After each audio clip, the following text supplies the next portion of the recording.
Segunda Carta aos Coríntios. Uma mensagem de consolo, verdade e restauração. Quando somos fracos, é aí que o poder de Deus se manifesta. Segundo aos Coríntios, capítulo 1, 1-2. Saudação e identidade apostólica. Paulo inicia a carta afirmando novamente seu chamado como apóstolo de Cristo por vontade de Deus. Ele escreve acompanhado de Timóteo, dirigindo-se à igreja de Corinto e aos santos de toda a região da Acaia. Desde a saudação inicial, Paulo reforça a fonte da graça e da paz, Deus, o Pai e o Senhor Jesus Cristo. A carta já começa apontando para o relacionamento profundo entre Deus e a comunidade cristã. 3:7. O Deus que consola em toda tribulação, Paulo eleva um louvor a Deus, apresentando-o como Pai misericordioso e fonte de toda consolação. Ele explica que o consolo recebido em meio às aflições não termina no indivíduo, mas se transforma em conforto para outros. As tribulações não são sinais de abandono, mas oportunidades para experimentar o cuidado de Deus e fortalecer a fé. O sofrimento compartilhado gera também um consolo compartilhado, criando laços espirituais mais profundos. Paulo demonstra que a esperança permanece firme, mesmo em meio às dificuldades. 8:11. Quando as forças humanas se esgotam, Paulo relembra experiências extremamente difíceis, nas quais se sentiu pressionado além das forças, chegando a perder a esperança de viver. Esses momentos, porém, produziram um aprendizado essencial. Não confiar em si mesmo, mas em Deus, que tem poder para ressuscitar os mortos. A libertação veio como resposta à graça divina e às orações da igreja.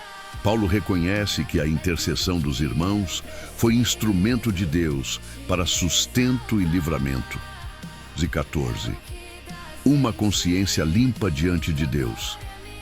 Paulo afirma que sua consciência testifica que ele se conduziu com sinceridade, simplicidade e graça de Deus, e não segundo padrões humanos. Ele destaca a transparência de sua relação com a igreja, lembrando que não há mensagens ocultas ou intenções duplas. O relacionamento entre eles deveria ser motivo de alegria mútua no dia do Senhor. 15:22. Fidelidade, não instabilidade. Paulo responde às críticas sobre seus planos de viagem. Ele explica que suas decisões não foram guiadas por indecisão ou interesses próprios. Em Cristo, as promessas de Deus são firmes e verdadeiras. O Deus que chama também confirma, fortalece e sela os seus com o Espírito Santo, garantindo a fidelidade de sua palavra. Paulo reforça que sua mensagem permanece confiável, independentemente das mudanças circunstanciais. 23-24. Autoridade que edifica, não oprime. Paulo encerra o capítulo explicando que adiou sua visita para poupar a igreja de uma correção mais severa. Sua autoridade apostólica não existe para dominar a fé dos irmãos, mas para cooperar com a alegria deles. O objetivo de Paulo sempre foi a edificação, não o peso. A fé cristã floresce melhor quando é cuidada com amor, paciência e verdade. Segundo aos Coríntios, capítulo 2, 1:4. Tristeza com propósito redentor. Paulo explica que decidiu não fazer uma visita que causasse mais dor. Sua intenção nunca foi entristecer a igreja, mas protegê-la de um sofrimento desnecessário. A carta anterior foi escrita com lágrimas e grande aflição de coração, não para ferir, mas para demonstrar o profundo amor que ele tinha por eles. A correção, quando motivada pelo amor, busca restauração, não condenação. 5:8. Perdão que restaura. Paulo aborda o caso de alguém que havia causado tristeza à comunidade. Ele deixa claro que a dor não foi apenas pessoal, mas sentida por toda a igreja. Agora, tendo havido disciplina suficiente, Paulo orienta que a igreja perdoe, console e reafirme o amor por essa pessoa. A restauração é essencial para que o arrependido não seja consumido pela tristeza excessiva. 9:11. vigilância espiritual e vitória sobre o inimigo. Paulo destaca que uma das razões para sua orientação é impedir que o inimigo tire vantagem da situação. A falta de perdão pode se tornar uma brecha espiritual. Ele lembra que os planos do inimigo não são desconhecidos e que a igreja deve agir com discernimento, graça e unidade para permanecer firme. 12:13. Um coração inquieto. Paulo compartilha um momento pessoal de angústia. Mesmo tendo uma grande oportunidade para anunciar o Evangelho, ele não encontrou descanso por não ter notícias de Tito. Essa inquietação revela o coração pastoral de Paulo, profundamente ligado ao bem-estar espiritual da igreja. 14:17. O triunfo de Cristo por meio do ministério. Paulo encerra o capítulo exaltando a vitória de Deus. Ele descreve o ministério como uma procissão triunfal conduzida por Cristo. Por meio dos servos de Deus, o conhecimento de Cristo se espalha como um perfume, trazendo vida para alguns e confrontação para outros. Paulo afirma que não anuncia a palavra por interesse próprio ou corrupção, mas com sinceridade, como alguém enviado por Deus e responsável diante dele. Segundo a Coríntios capítulo 3, em 3, uma carta escrita pelo Espírito. Paulo começa questionando se precisa mais uma vez apresentar cartas de recomendação para validar seu ministério. Ele afirma que a própria igreja é sua carta, visível a todos. Essa carta não foi escrita com tinta, nem gravada em pedras, mas registrada pelo Espírito do Deus vivo nos corações. O testemunho da transformação da vida dos coríntios confirma a autenticidade do ministério apostólico. 4:6. Suficiência que vem de Deus. Paulo deixa claro que sua confiança não vem de capacidades humanas. Toda suficiência procede de Deus, que o capacitou para ser ministro de uma nova aliança. Essa nova aliança não é baseada na letra que condena, mas no Espírito que dá vida. O foco deixa de ser a mera observância externa e passa a ser a transformação interior. 7:11. Da glória passageira à glória permanente. Paulo compara o ministério da antiga aliança com o da nova. Ele lembra que a antiga aliança foi acompanhada de glória, mas era temporária. A nova aliança, trazida por Cristo, é ainda mais gloriosa, pois produz justiça e vida. O que era passageiro perde seu brilho diante do que é eterno. 12:16. Liberdade para enxergar a verdade. Paulo fala da ousadia que nasce dessa esperança. Ele explica que por muito tempo um véu impediu o entendimento pleno, mas esse véu é removido quando alguém se volta para o Senhor. A transformação começa quando o coração se abre para Deus. A liberdade espiritual surge quando as barreiras são removidas. 17:18. Transformados de glória em glória. Paulo encerra o capítulo declarando que o Senhor é o Espírito, e onde o Espírito do Senhor está, há liberdade. Com o rosto descoberto, os crentes contemplam a glória do Senhor e são transformados à sua imagem, de glória em glória. Essa transformação não é instantânea, mas contínua, realizada pelo Espírito. A vida cristã é uma jornada de mudança constante, refletindo cada vez mais o caráter de Cristo. Segundo aos Coríntios, capítulo 4, 1-2. Um ministério sustentado pela misericórdia. Paulo começa afirmando que o ministério que recebeu não é resultado de mérito pessoal, mas da misericórdia de Deus. Por isso, ele não desanima. Ele declara que não age com engano, manipulação ou distorção da mensagem. Sua postura é de transparência diante de Deus e das pessoas. A verdade é apresentada com clareza, sem máscaras. 13:6. Luz que vence a cegueira espiritual. Paulo reconhece que, para alguns, o Evangelho parece oculto.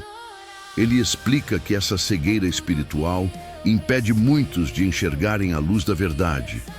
No entanto, Deus é aquele que faz a luz brilhar nas trevas. A mesma voz que trouxe luz à criação ilumina os corações. revelando a glória de Deus na face de Cristo.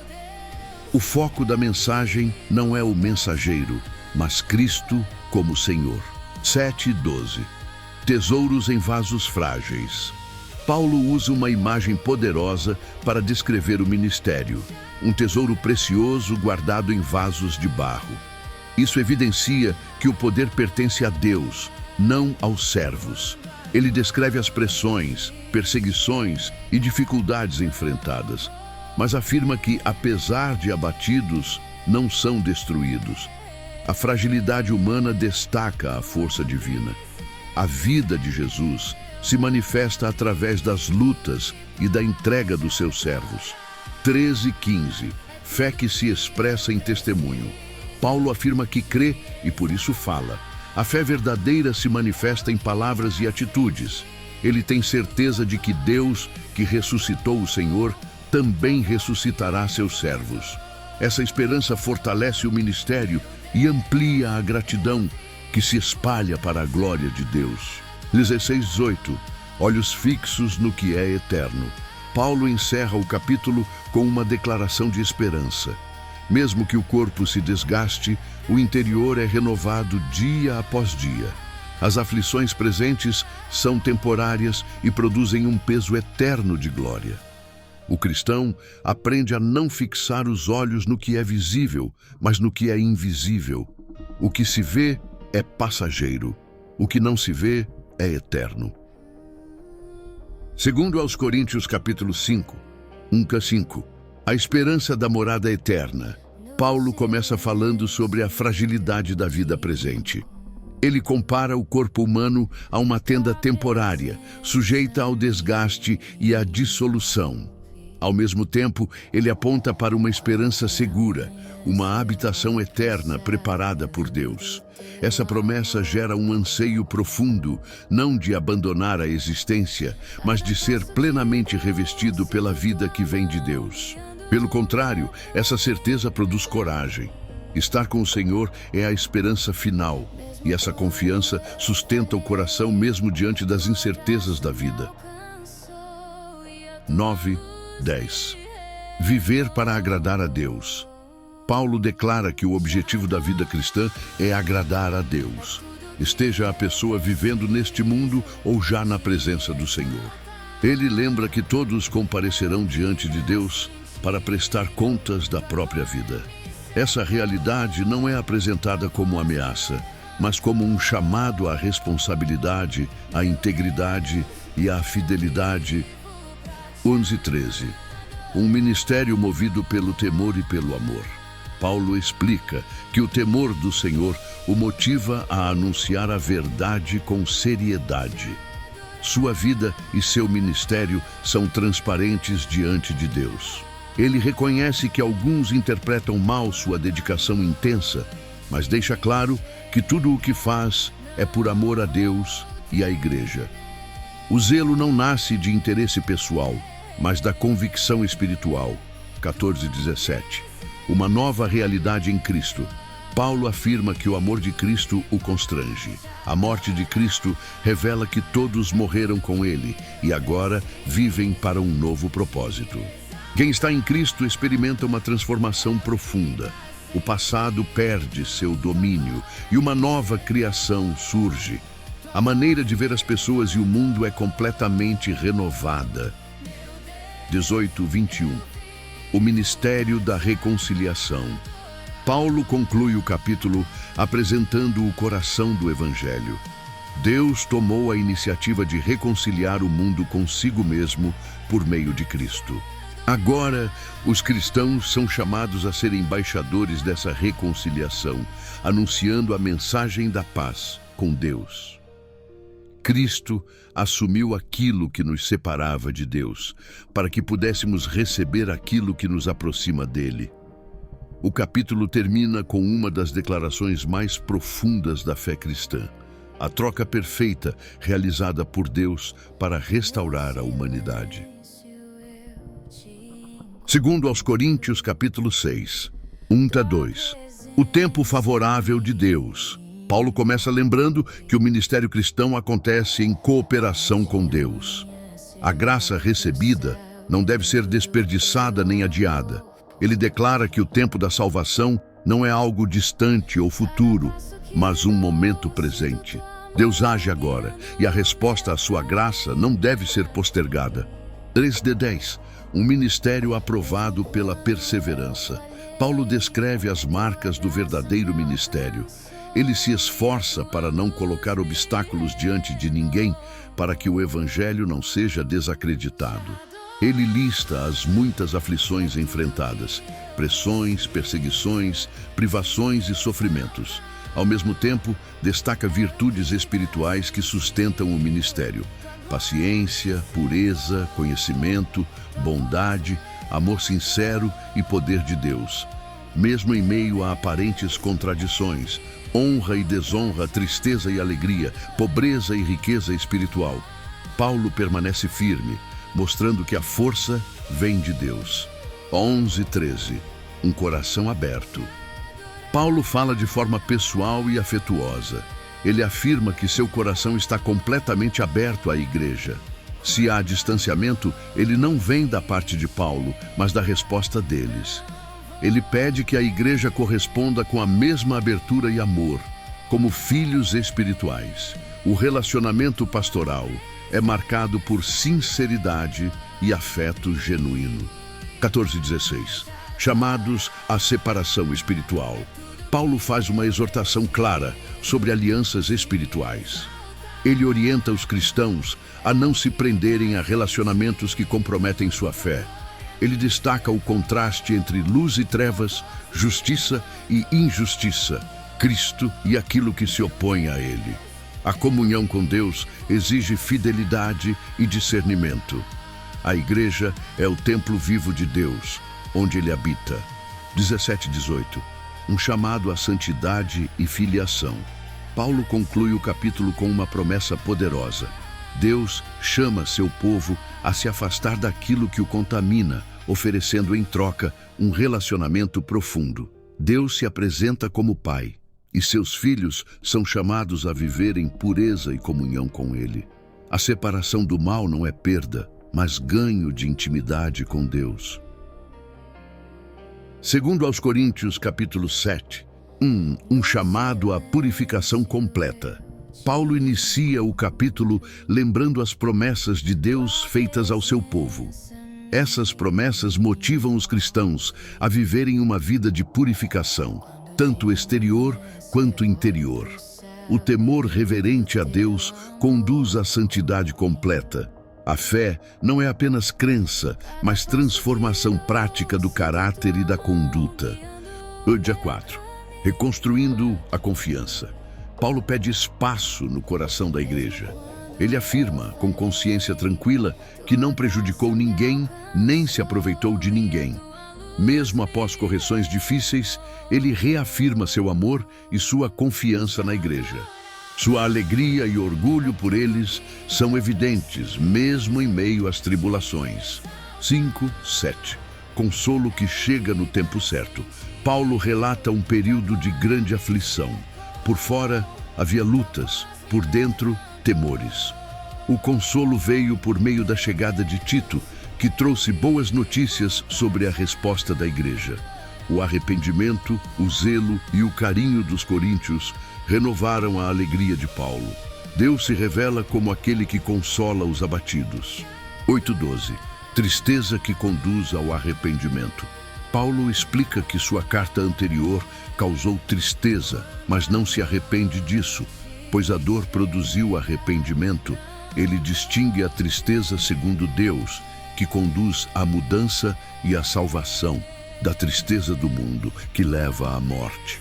O arrependimento genuíno produz zelo, indignação contra o pecado e desejo de restauração. 13:16. Alegria restaurada e confiança renovada. Paulo expressa grande alegria ao ver Tito encorajado pela resposta da igreja.